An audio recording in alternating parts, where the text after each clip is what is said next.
Aliwang hatid ng galaang bida ang indoor hot air balloon sa Pampanga.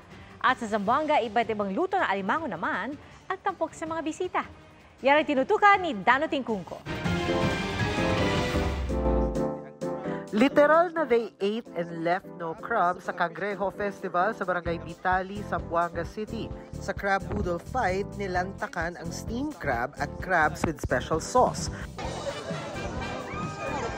Ang barangay ay producer ng mud crabs o alimango at kinilala rin noon bilang seafood capital ng Zamboanga City.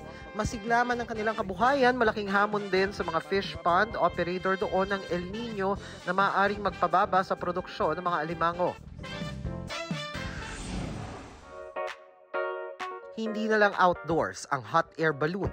Meron din kasing ibinidang ganyan sa loob ng isang mall sa Pampanga. May animal-shaped balloon at heart balloon din. Sinamahan pa ng makukulit na circus men. Naaliw naman ng mga mall-goers sa miniature hot air balloon fiesta. Para sa GMA Integrated News, Dano Tingkungko, nakatutok 24 oras. Mga kapuso, patuloy na tumutok sa mga balita. Mag-subscribe sa GMA Integrated News sa YouTube. Sa mga kapuso abroad, samahan niyo kami sa GMA Pinoy TV at www.gmanews.tv.